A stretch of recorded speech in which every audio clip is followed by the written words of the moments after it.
Vamos lá, meu irmãozão. Vamos lá, começando hoje a nossa terceira aula de hermenêutica. Graça e paz mais uma vez. Graça e paz. Já oramos, né? E agora aqui, iniciando a nossa gravação.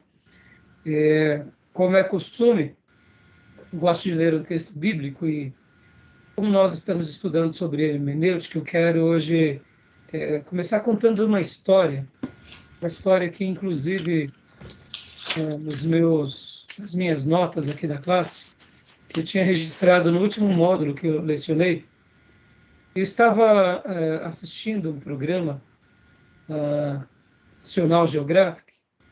O nome é uma temporada e o nome é Em Busca de Pedras.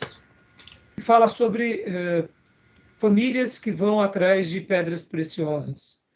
E lá na primeira temporada, no episódio 9, conta a história da família Doris, que eles descobrem um bolsão de pedras preciosas, e é um valor muito grande e é um valor assim absurdo. E eles acabam faturando naquela descoberta, naquela temporada, 350 mil a 400 mil dólares. E essa temporada, né, no caso, esse trabalho que eles fazem, geralmente em alguns lugares por ano, né? Porque tem lugares que vem neve, então quando vem a parte do inverno, eles não conseguem mais fazer as descobertas, fazer as escavações. Então, enquanto eu assistia, eu fiquei impressionado, porque eles vão descobrindo, eles vão mapeando os lugares, e aí, ora eles descobrem por algumas tecnologias, ora eles descobrem porque alguém deu uma informação, ou por causa de uma pepita que eles encontram. E ali, nessa temporada, eu achei muito interessante, porque eles pegaram esse bolsão e ali eles ficaram felicíssimos. Imagina você e a sua família indo atrás de pedras preciosas, e durante aquele período vocês faturam entre 350 a 400 mil dólares. O que você acha? Genial, né? Maravilha. Maravilhoso, né? Ou seja, trabalhou durante um período, 2 meses, para o resto do ano ter a sua poupança, ter a sua renda. E o que me chamou a atenção nessa história? Me chamou a atenção nas várias histórias daqueles que buscam as pedras preciosas. Porque eles precisam fazer escavações, assumir riscos, gastar tempo. E eu não sei se você sabe também, na África existem os lugares onde as minas de diamante, e algumas minas de diamante na África, são de uma profundidade imensa. Por que eu estou falando tudo isso aqui e usando essa ilustração para a gente começar aqui a nossa aula? Porque estudar as Escrituras é isso. É se aprofundar na terra. Quanto mais fundo e quanto mais estratégico nós somos, a chance de nos encontrarmos com uma grande pepita, ela se torna cada dia mais real. Até porque os nossos antepassados disseram que se nós meditássemos e buscássemos, encontraríamos. Se nós dessemos à palavra de Deus o devido amor, realmente Deus nos abençoaria.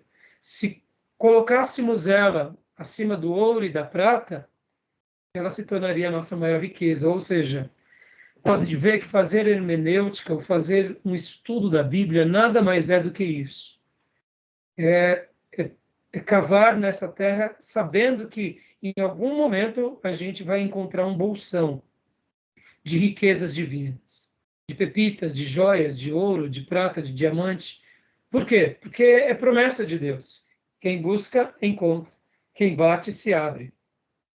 Quem procura, acha. Então, enquanto eu assistia essa temporada, eu ficava assim, felicíssimo, porque eu falava comigo mesmo. Eu conheço algo muito parecido, só que de uma outra grandeza, que é a grandeza espiritual. Assim como um marinheiro, Ele, quando vai nos mares mais profundos, e quanto mais fundo ele entra e ele pode chegar, mais riquezas ele encontra, riquezas naturais, riquezas por parte da biodiversidade, por parte da vida marítima, e descobertas até mesmo de coisas preciosas, assim somos com relação à palavra de Deus. Pode ver. Então, que Deus nos ajude. E agora, para ler um texto bíblico, eu quero ler o texto bíblico que está em Mateus, capítulo de número 13, versículo de número 45 e o 46. Mateus 13, 45 e 46. Não é assim, meu irmão? Toda vez que a gente mergulha mais fundo, a gente cava mais, a gente encontra? Com certeza, com certeza. Pode ver que muitos querem se tornar ricos ali, sendo raso. Querem se tornar conhecedor de algo profundo, sendo raso. Não vai ser. Com certeza, as nossas grandes experiências com Deus foi porque a gente foi mais fundo, que a gente cavou mais. E podem ver que essa relação do sacrifício tá ligada diretamente à recompensa. Quanto é o nosso maior sacrifício, maior será a nossa recompensa. É como se Deus deixasse de propósito isso para que a gente desse valor à palavra dele. Pode ver, se a gente é raso ou quase não vai à Bíblia, a gente não se enriquece com ela. Mas quando nós somos mais profundos, gastamos tempo, meditação, oração, pesquisa, reflexão, queimamos pestana, buscamos ajuda, com certeza a gente vai receber pérolas da parte de Deus fantásticas. Amém. Amém? Amém. Então, leia para nós Mateus 13, 45 e 46. O reino dos céus é também semelhante a um que negocia e procura boas pérolas. E tendo achado uma pérola de grande valor, vende tudo o que possui e a compra. Amém. Você viu?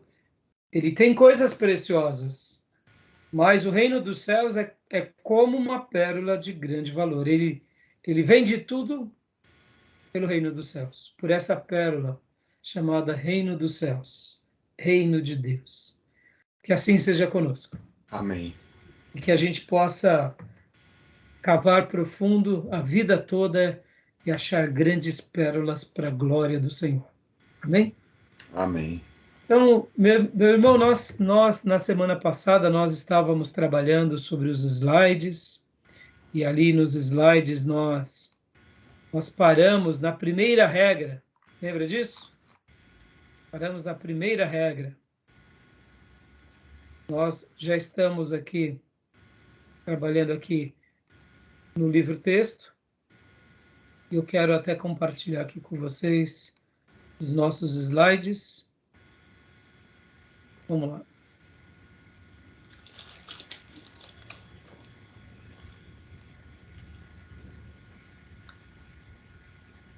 Bíblia interpreta a Bíblia. Exato.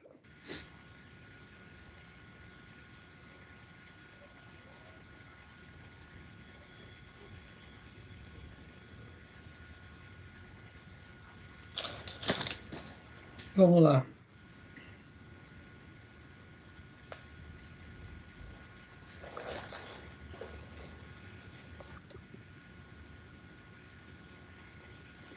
Nós, semana passada, trabalhamos um pouco sobre esse slide e a gente definiu os termos, falamos o que é hermenêutica, o objeto da hermenêutica, para que serve a hermenêutica, o aspecto sobrenatural das escrituras, o objeto da hermenêutica, falamos sobre a autoridade das escrituras, a clareza dela, a necessidade das escrituras, a suficiência dela, o poder da palavra. Citamos aqui Heber C. de Campos. Falamos também sobre o poder da palavra, escritura, a hermenêutica das seitas e a hermenêutica neopentecostal. Falamos sobre os desafios da hermenêutica, a hermenêutica com segurança. Tratamos sobre as ferramentas para a gente fazer uma uma hermenêutica segura, uma hermenêutica abençoada, precisamos das ferramentas da espiritualidade e das competências humanas. Falamos também sobre, e começamos a regra áurea. Paramos aqui. E a gente vai dar hoje sequência e vamos falar, eu vou pincelar aqui a regra áurea, a primeira regra, a segunda, e a gente vai indo e a gente vai estar voltando para o livro. Hoje aqui, como é uma leitura no slide, a gente vai fazer um mix entre o slide, pincelando ele e mergulhando no livro. Tudo bem? Ok. Então, só que antes de ir aqui para o slide, para o outro que eu tenho preparado para vocês, leia para nós aqui, regra áurea. A regra áurea. A Bíblia é seu próprio intérprete. Se não quisermos incorrer em erros e atrair sobre nós maldição que a própria Escritura pronuncia contra os falsificadores da palavra. Dissemos a regra das regras, porque desta, que é fundamental, se desprendem outras várias, que, como veremos, dela nascem naturalmente. Joia. Então, a gente aprendeu, e até estudando o livro-texto, né, nós passamos também ali pelo livro-texto, já pelo capítulo 1, falando um pouco sobre a importância do estudo da hermenêutica, a disposição necessárias para poder estudar a hermenêutica, e aí fizemos as observações gerais em relação à linguagem bíblica, e entramos aqui na regra fundamental, que é o capítulo de número 4. Capítulo de número 4. E que é a síntese desse slide. Se a gente não quer pecar, essa é a palavra, a gente não despreza essa regra. A Bíblia é o seu próprio intérprete. Ou a Escritura, ela é explicada pela própria Escritura. No livro-texto, deixa eu colocar aqui, há essa afirmação.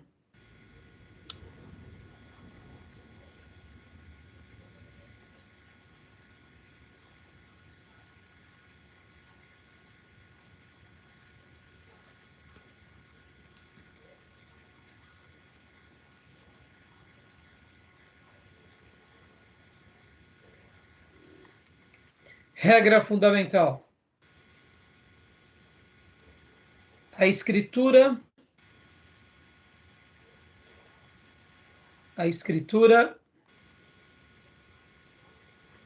é explicada pela Escritura. Ou seja, a Bíblia, a sua própria intérprete. Como você vai decorar isso, Gil, Pastor Johnny? Vocês terão que decorar, não tem problema se vocês mudarem uma frase, trocarem ela de lugar, porque o importante é vocês terem em perspectiva que essa frase ela é a máxima que resume a regra principal, a regra fundamental, que a Bíblia ela é o seu próprio intérprete. Essa é a regra das regras. Então, esse capítulo de número 4, vai estar trabalhando em cima disso, mostrando a importância disso. Deixa eu até ir agora para um slide aqui, que eu quero mostrar para você. Olha só que interessante. Aliás, vamos ler um pouco aqui. Vamos ler. Eu sei que você já leu esse capítulo, mas a letra está boa? Tá ok. Tá? Quer que aumente um pouco mais? Não. Não, tá tranquilo. Não. Não tá. Então, regra fundamental. Deixa eu aumentar um pouco essa letra aqui. Para mim, eu consigo aumentar um pouquinho mais, só para facilitar a leitura de vocês. Lembrando, né, que a gente recomenda e indica a compra do livro-texto, tanto nas edições antigas quanto as edições mais novas, até para abençoarmos o autor e a editora. Estamos só usando aqui um pouco desse material para facilitar a leitura nossa agora. Então, leia para nós aqui esses 3 parágrafos.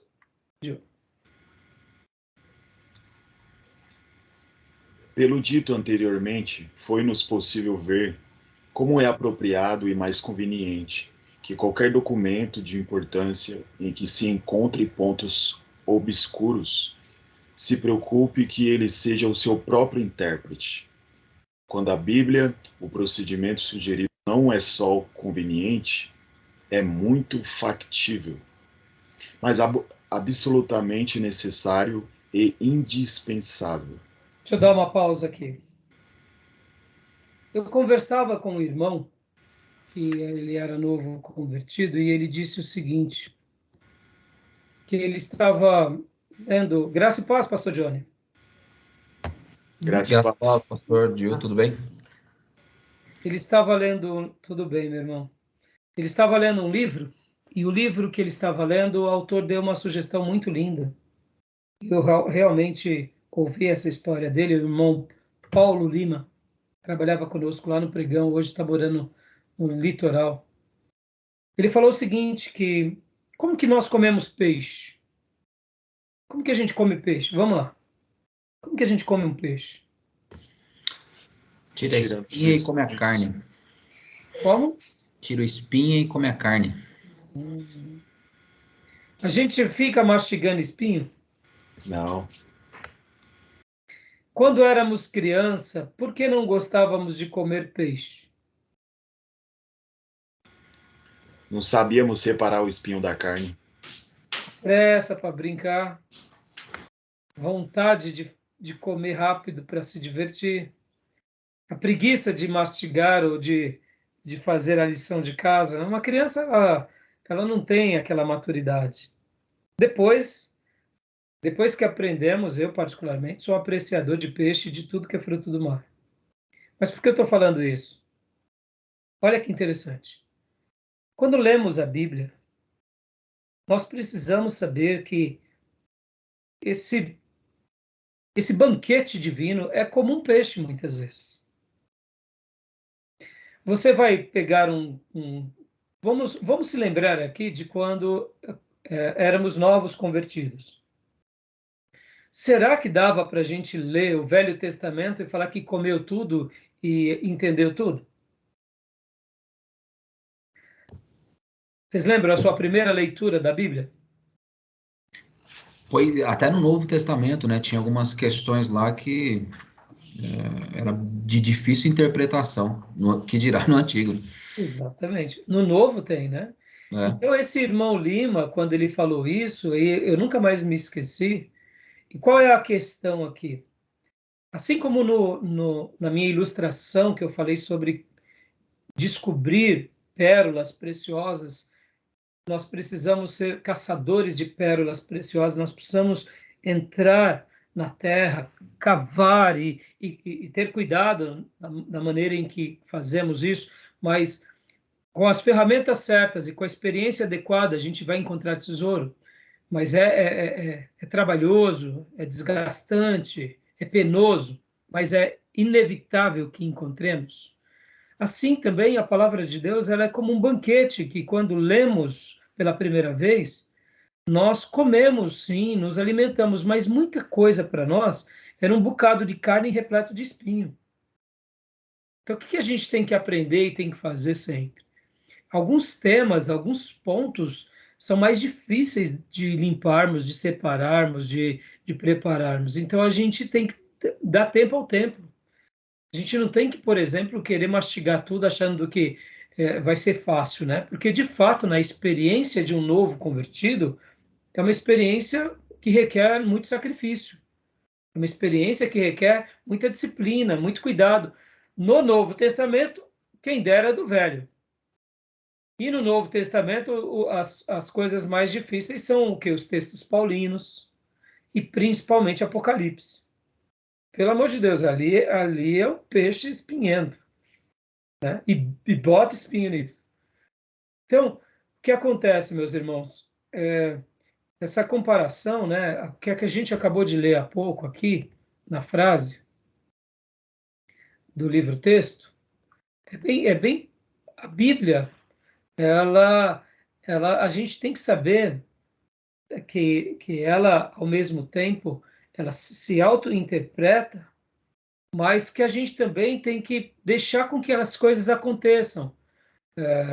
Quanto à Bíblia, o procedimento sugerido não é só conveniente e muito factível, mas absolutamente necessário e indispensável. Ou seja, quando tivermos coisas em que não entendamos, a gente tem que dar aquela pausa e falar assim: eu ainda não entrei nessa terra muito mais profundo, ou nessa água com muito mais profundidade.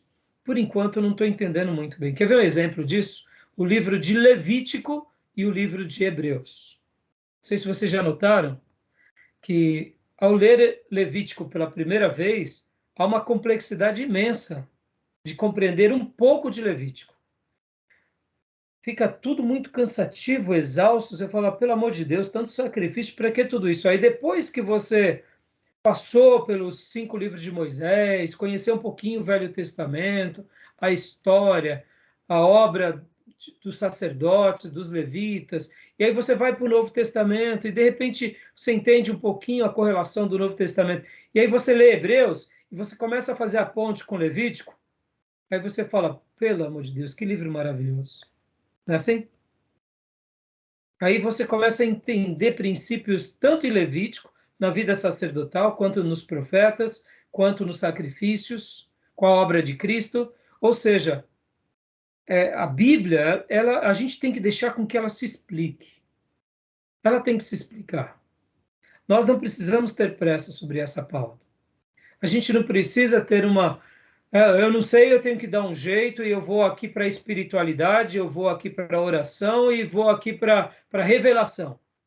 Ora, isso tudo é muito bom e a gente tem que usar, sim, de oração, de busca em Deus, mas nós jamais podemos nos esquecer que aquele que é o mais sábio de todos, que é o próprio Deus, deixou um livro escrito para nós. E se ele deixou um livro escrito, ele tem um propósito cognitivo, mental.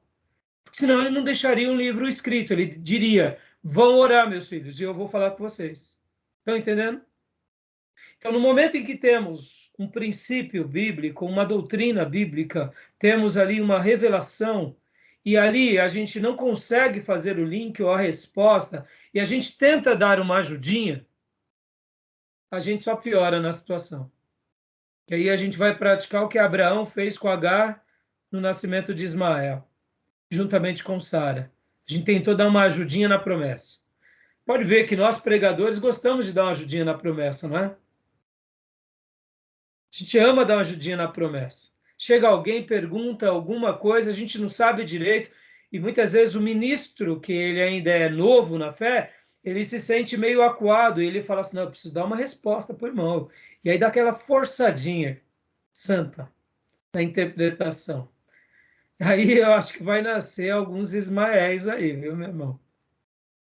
É que nem quando chega alguém falando assim, pastor, eu tive um sonho. Olha, pastor, eu tive um sonho, e a pessoa conta o sonho e já dá a revelação. Aí você pergunta, irmão, mas você tem o dom de interpretação de sonho? Eu falo, não, pastor, mas é... Então tá bom, se o irmão já contou, já deu, então tá perguntando para quê? Ele fala querendo, tipo assim, e aí? Não é isso? E aí eu costumo dizer, olha, não sei não, eu não tenho esse dom não. Esse dom eu não tenho. Porque tem sonhos que é meio óbvio, mas tem sonho, meus irmãos, que parece sonho de faraó, não tem nada a ver com nada. Na verdade, é o bezerro magro que é engolido, que come o gordo, é a espiga feia que come a bonita. Você vai ver que negócio é esse, que pesadelo é esse? Então, a gente tem que lembrar que, deixando o texto bíblico falar, tem hora que a gente não precisa dar uma ajuda. E a gente tem que saber que tem hora que a gente vai fazer como eu cansei de ver o Dr. Russell Shedd. Olha só, meus irmãos. Eu me lembro que eu conversava com um amigo, o meu irmão, pastor Davi, que foi também professor aqui na nossa casa, hoje ele está lá no Paraná. Ele falou que ele ficou encantado com o Shedd, porque ele estava dando uma aula sobre o tabernáculo e ali um aluno, um membro, no lugar em que ele estava, tinha muita gente, perguntou assim, mas o que significa, Dr. Shedd, aquelas... como que é o nome? seria as paredes da lateral, né, da tenda. Não são cortinas, mas é como se fosse paredes feitas de tenda e que estavam ao redor do santo lugar e do santo dos santos. Porque eu não sei se vocês lembram do desenho do tabernáculo, havia uma área que era literalmente cercada, tinha um portão de entrada, tinha uma pia, tem o altar e depois tinha outra, aí literalmente uma tenda que era o santo lugar e o santíssimo lugar. Só que o santíssimo lugar e o santo lugar eram cobertos. Esse outro pátio ficava ao relento, né? E então perguntaram numa aula para o Dr. Shedd, o que significa, Dr. Shedd, aqueles pregos de bronze que ficam na terra? E aí o Dr. Shedd disse, não sei o que significa. Aí o meu irmão Davi, na época ele era seminarista, ou ele tinha ido conhecer o Dr. Shedd, ele falou, pastor, meu irmão, o Dr. Shedd não sabia. Eu falei, e eu fiquei impressionado, porque eu sei que ele conhece o grego, ele conhece o hebraico, ele tem livros escritos, ele tem... E ele disse que não sabia. E aí eu sorri com ele e falei, tá vendo a diferença? Um servo de Deus humilde, tem coisas que ele não sabe, ele diz que não sabe. O Dr. Shedd tem a Bíblia, uma das primeiras Bíblias que mais teve aceitação no nosso país é a Bíblia comentada, ou a Bíblia Shedd, que eu tenho ela aqui com muito carinho, muito carinho. Uma das primeiras Bíblias da Vida Nova. Então, o Dr. Shedd, ele não sabia. E depois, acompanhando a vida dele, olha, essa Bíblia aqui, a primeira edição dela foi em 76, eu devo ter comprado ela na década de 90. Olha só. Então, o que acontece? Acompanhando a vida do Dr. Shedd, muitas vezes o Dr. Shedd dizia que não sabia alguma coisa. Por que eu estou falando isso? Em detrimento de outros pastores, que quando são colocados ali numa sinuca de bico, eles espiritualizam. Eles tentam dizer o que Deus não disse. Estão entendendo, irmãos?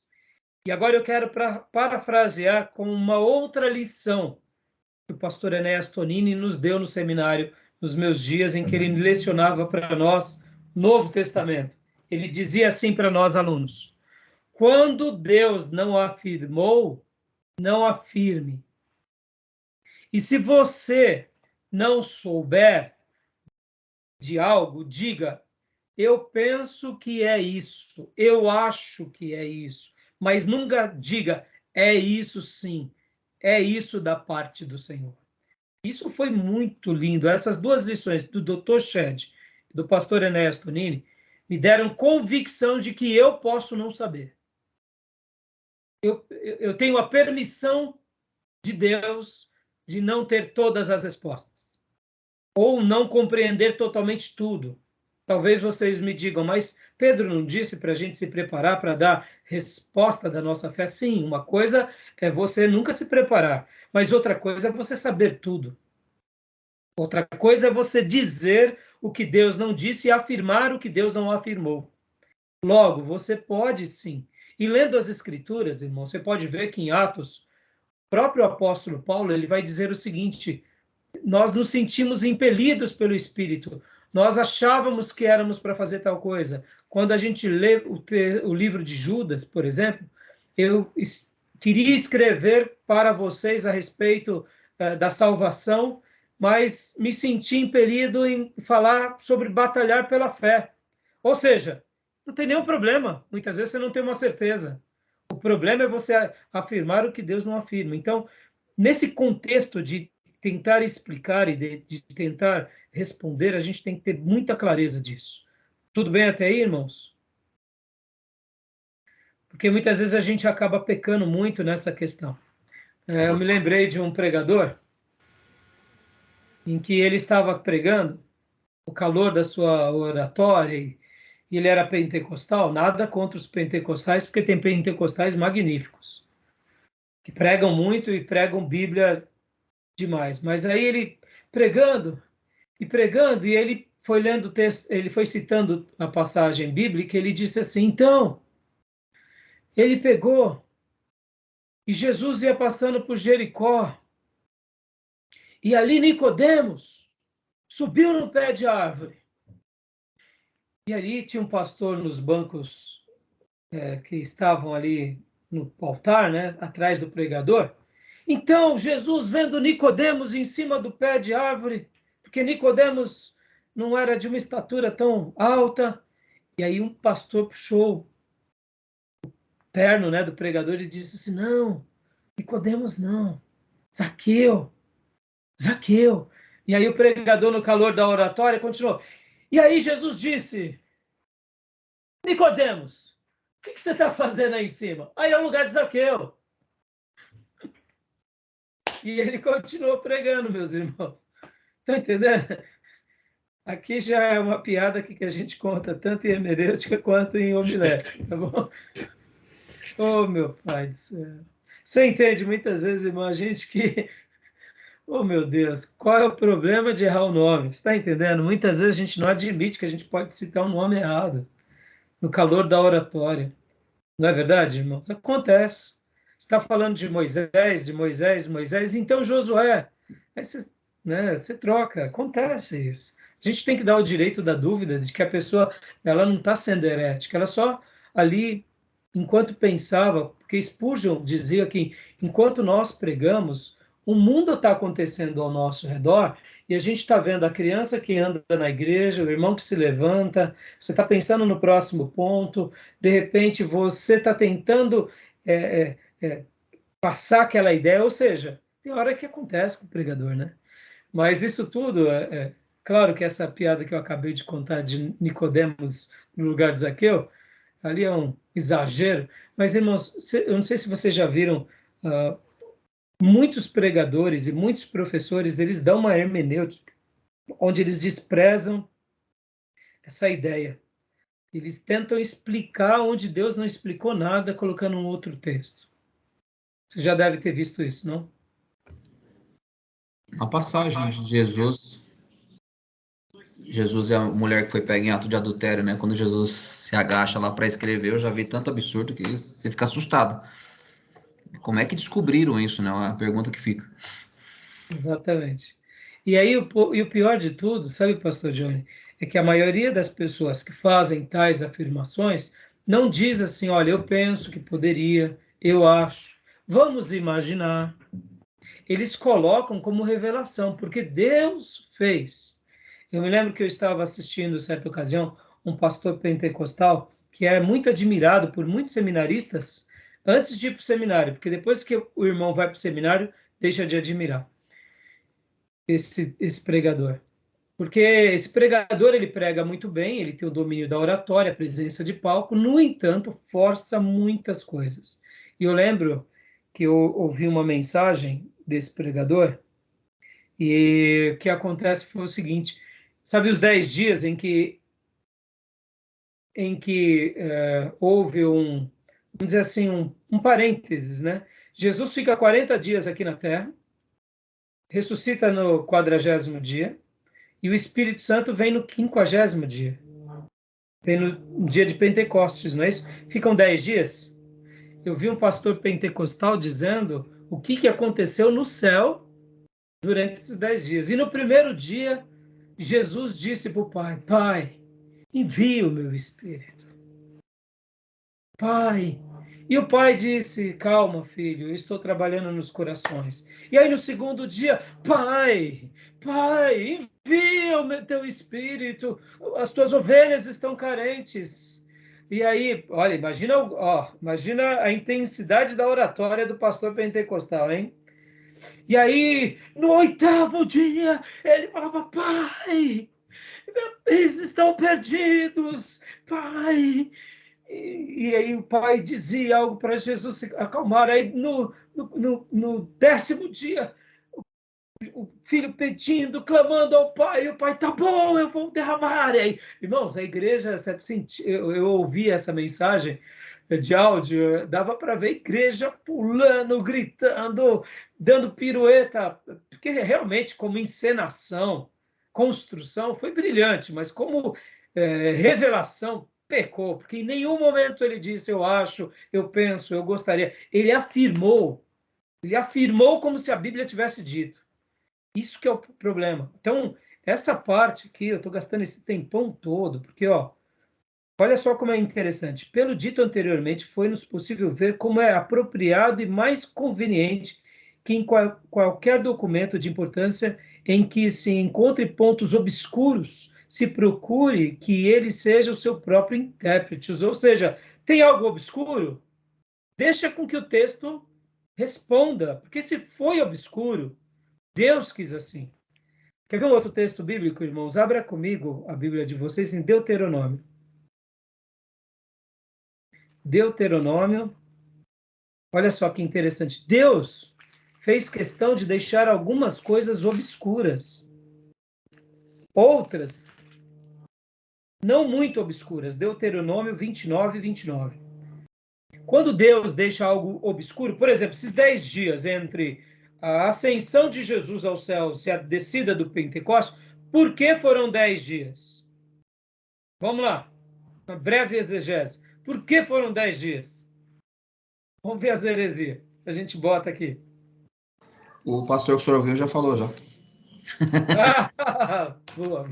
A revelação foi para ele, né? Exatamente. Obrigado. Exclusivíssimo, né? Exclusivo. Então, por que foram 10 dias? O que vocês acham? Por quê? Eu não sei. Para se purificar do toque de Tomé, que Tomé tinha tocado nele, né? Claudio já está. Gostei. Já está. Não. Não. De fato, irmãos, a gente não sabe, não tem uma palavra. Jesus poderia ter ficado 20 dias na Terra. Poderia ter ficado, por exemplo, 43 dias na Terra e ter deixado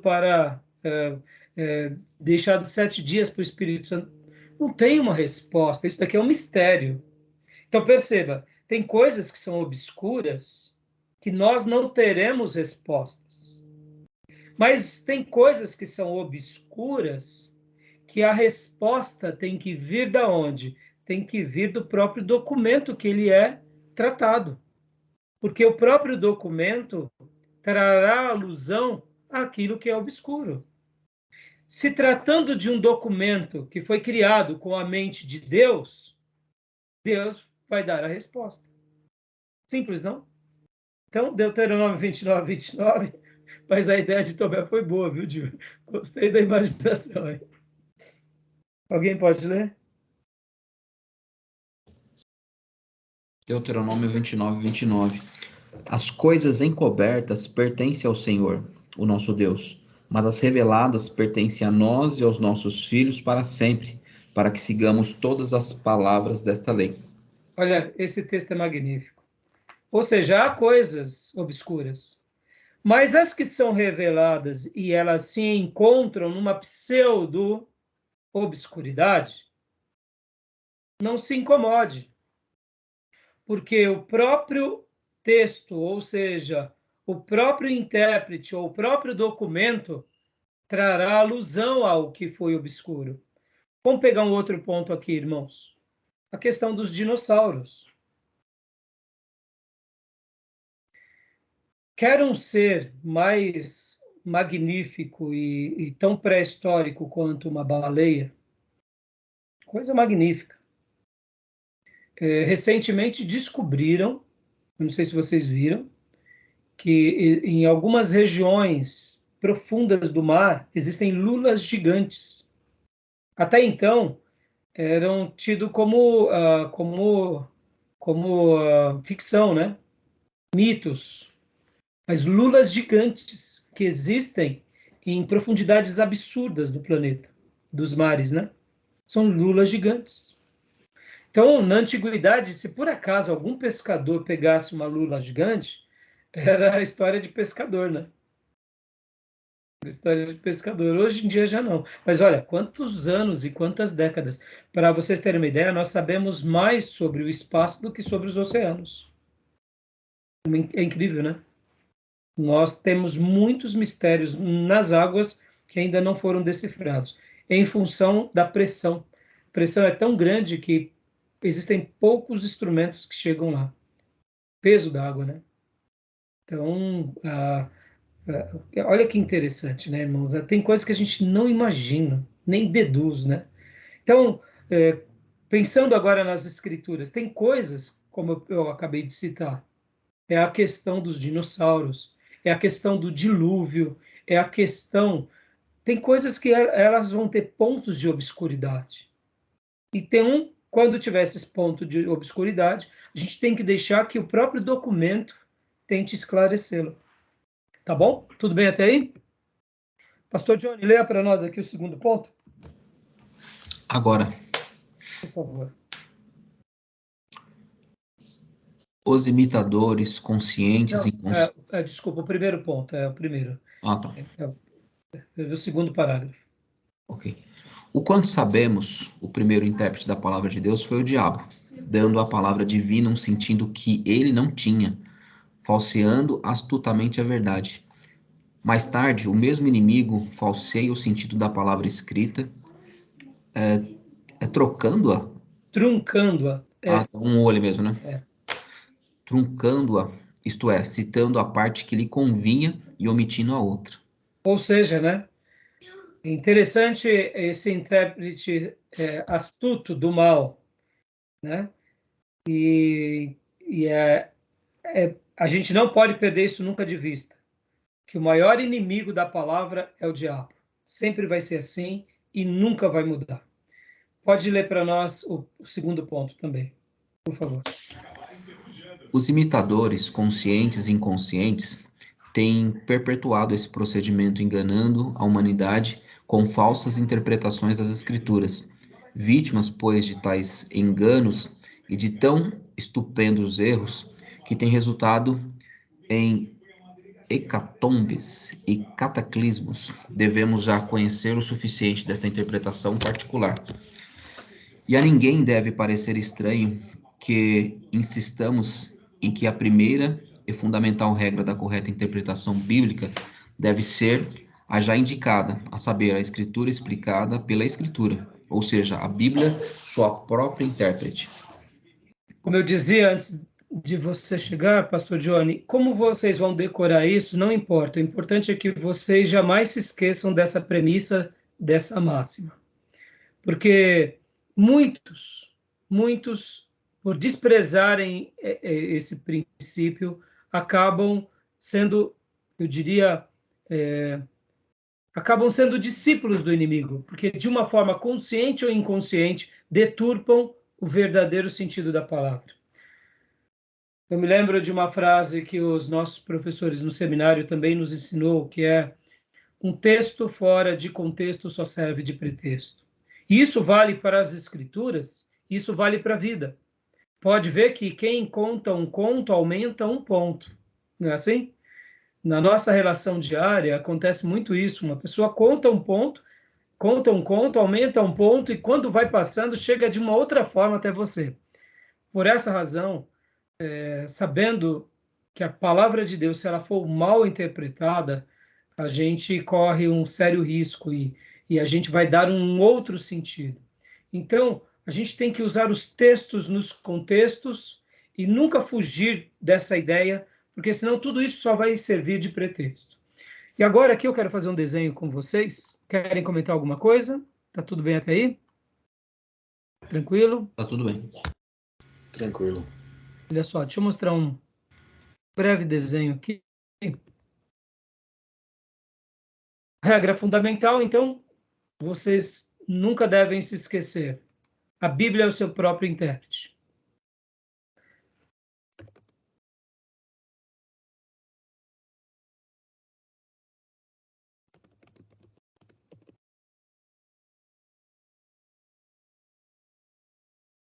Ou seja, ela vai falar dela própria, ela vai esclarecer a ela mesma, a Escritura explicada pela Escritura.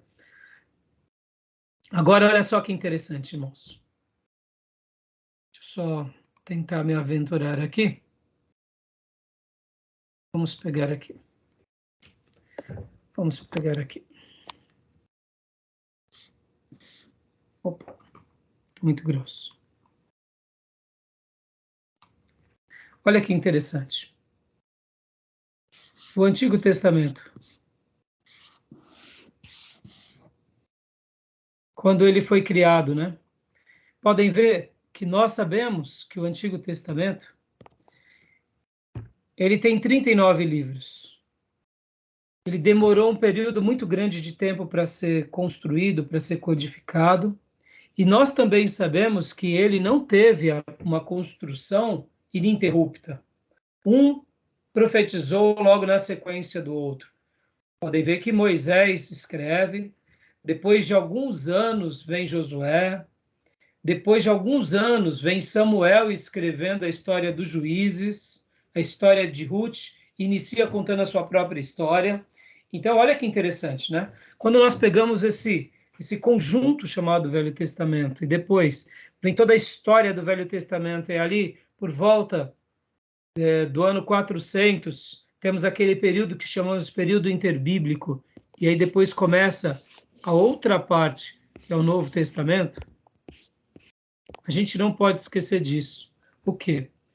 Que essa regra fundamental, as escrituras se interpretam por si só, por ela mesma, isso sempre aconteceu. Um texto profetiza ao respeito do Messias, profetiza a respeito dos gentios, fala com relação a como que vai ser o final de todas as coisas. E o Novo Testamento confirma o Antigo Testamento, dizendo, ele veio, ele habitou entre nós, ele está entre nós. Há uma correlação direta de uma coisa para outra, independente das suas dispensações ou do seu aliancismo, há sempre uma construção que liga diretamente uma coisa com a outra. E é importante a gente saber disso e falar e se tranquilizar nessa premissa. Por quê? Porque essa interação só enriquece. Por exemplo, vamos pegar um grande exemplo aqui de algo que acontece, que é marcante no Antigo Testamento, que é o Éden. Olha que interessante. Vamos por aqui. Vamos pôr o símbolo da... deixa eu apagar aqui, ou de outra forma. Esse símbolo é o símbolo que o pessoal chama de eterno, né? Não é isso? Infinito, né? Hã? Infinito, eterno. Infinito, obrigado, infinito. Quando a gente vê aqui para o mundo a eternidade, e aí vem o Éden, vamos imaginar aqui Deus criando o homem, a mulher, o paraíso, e quando a gente vê, logo depois de tudo no Apocalipse, aquilo que já estudamos em escatologia, que Deus reescreve a história, redime a humanidade e entra de novo na eternidade, aqui eu estou pondo o símbolo do infinito. Olha, percebam, olha o ciclo se fechando. O ser humano voltando para aquilo que ele era. Ou seja, há uma interação na regra fundamental. Pode ver que quando há uma tentativa de acréscimo nesses períodos, seja na história do Velho Testamento ou do Novo Testamento, ou mesmo na história da igreja, é quando a gente começa a se corromper. Quer ver um exemplo? As tradições judaicas. Aonde se encaixam as tradições judaicas aqui?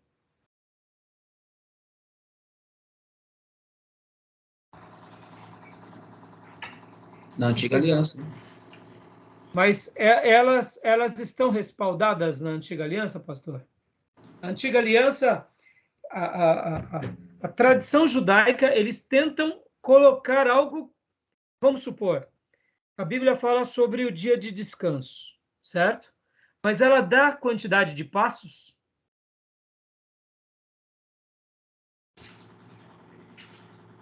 Desculpa. Você deve percorrer durante um dia? Não. Não. Ela fala sobre higiene, mas ela fala que você tem que lavar as mãos e tem que lavar os copos, tem toda aquela questão. Você está entendendo o que eu quero dizer? O Sim. Velho Testamento, ele trabalha de higiene, ele trabalha de pureza, ele trabalha de purificação, e tem coisas que ele não fala mais. Ele deixa aberto. Por que ele deixa aberto? Porque Deus quis deixar aberto. Mas aí as tradições religiosas, em especial a tradição judaica, foi construindo seus dogmas. Por exemplo, lembra que Jesus disse que eles dedicavam os filhos a Deus e ali muitas vezes faziam isso como um gesto de rebeldia? O Corban, lembram disso ou não?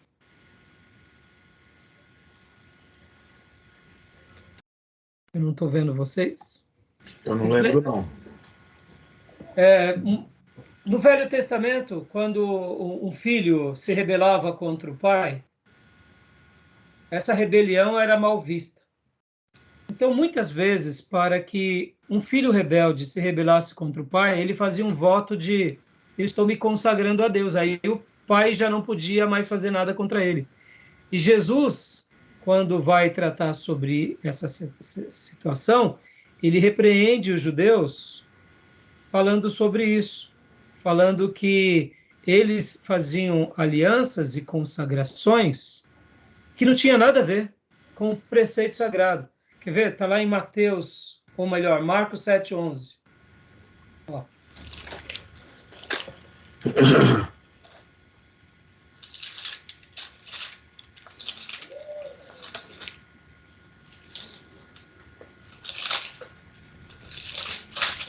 Sete 11 de Mateus.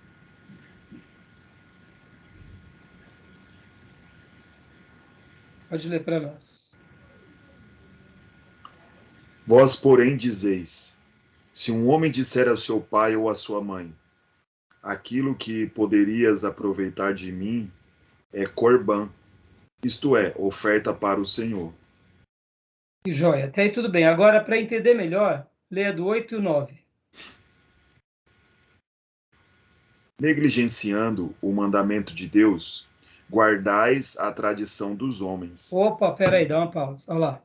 Olha lá, olha o nosso desenho. Olha o nosso desenho. A Bíblia interpreta ela própria. No momento em que eu pego e coloco um acréscimo, é como se eu estivesse maculando o texto sagrado.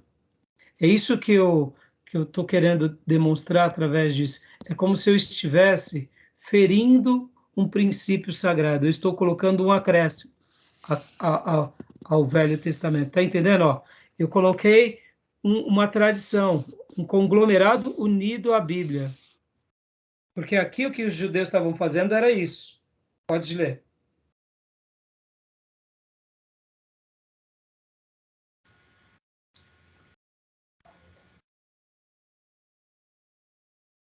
Então, dispensais de fazer qualquer coisa em favor de seu pai ou de sua mãe, invalidando a palavra de Deus pela vossa própria tradição, que vós mesmos transmitistes, e fazei muitas outras coisas semelhantes.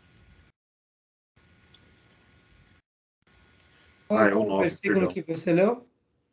Eu li o 12 e o 13, é o 9, né? Isso, era o 9. E disse-lhes ainda: jeitosamente rejeitais o preceito de Deus para guardardes a vossa própria tradição. Isso. Agora, então, o que Jesus estava querendo dizer aqui? Tinha um mandamento. Qual era o mandamento? Honra o teu pai e a tua mãe. Mas no momento em que o filho já não honrava mais o pai e a mãe, então eles criaram uma pseudo-tradição aonde eles diziam, não, o que eu estou fazendo é uma oferta a Deus, é uma expressão de adoração a Deus. Logo, eu estou sem o compromisso de honrar o meu pai e a minha mãe, ou seja, uma tradição. Outra coisa, as outras tradições, por exemplo, como, por exemplo, se lavar. Olha lá, eles vão colocando as tradições, está entendendo, irmãos? Vão acrescentando. Por isso que Jesus, quando ele vem, ele diz, olha, isso tudo está errado. Isso daqui, nada disso eu acrescentei. Ficou claro? Deu para visualizar? Ok. Né? Por quê? Porque, na realidade, o que Jesus estava querendo dizer, nós já sabemos disso. Nós temos essa clareza. Nós temos essa clareza que Jesus, ele disse, não, essas são as tradições humanas. Porque, olha só, quando nós introjetamos uma tradição humana, a gente vai ter que dar um jeito de colocá-la dentro disso daqui. Ou seja, a gente já coloca uma opinião humana junto com a opinião sagrada. E a história da igreja fez a mesma coisa, irmãos, ao longo desses 2000 anos? Colocando dogmas humanos também, unindo ao Novo Testamento? O que vocês acham? E como fez? Pelo amor de Deus. Olha aí, ó. Olha os nossos dogmas, olha as nossas crendices. E o nosso povo também, vamos dar uma ideia aqui, vamos dar a mão à palmatória. Nós, avivados e pentecostais, colocamos também revelações e dons, e aí, estão entendendo? Então, a mesma palavra de Jesus se aplica para nós. O culto à denominação, o culto à tradição. Porque quando a gente coloca tudo isso, irmãos, tudo isso vira sagrado. Por essa razão que a Bíblia interpreta a ela própria. Deus não precisa de ajuda. Deus, ele foi extremamente sábio de deixar algo em que ele se completa, em que ele se interage, em que uma coisa tem a ver com a outra. E quando tiver obscuro, o próprio documento trará luz. E se porventura é algo mais obscuro que Deus não quis nem mencionar, vamos pegar outro exemplo? Eu falei dos dinossauros. Vamos pegar outro exemplo? Vida extraterrestre. E aí, existe ET ou não? Será que é só em Varginha? De vez em quando a gente está andando na rua, parece que a gente vê os ET, não é, não? Opa, estou vendo. Quem são os ETs, meus irmãos, na perspectiva bíblica? Sabe quem são? Aí, ó, tá olhando para um aqui, ó. Tô olhando para dois aí, ó. Estamos olhando para três. Nós somos seres extraterrestres. Cidadãos celestiais. Não somos daqui. Agora, há uma resposta, há uma indicação, mas não temos uma resposta. A terra Deus deu para os filhos dos homens, e os céus dos céus pertencem ao Senhor. Anjos, arcanjos, querubins, 24 anciãos, 4 seres viventes, são seres espirituais. Existem. Eles se materializam? Eles estão em um lugar? Não sei. Creio que não, mas pode ser que sim. Agora, com James Webb, mapeando o universo, a gente vai ver muita coisa que talvez a gente não imagine. Estou falando tudo isso, meus irmãos, porque tem coisas que a Bíblia vai pontuar, mas tem coisas que ela não vai pontuar, e ponto final. Ela não dá uma luz plena. Tá bom? O que vocês acharam da regra áurea, regra fundamental?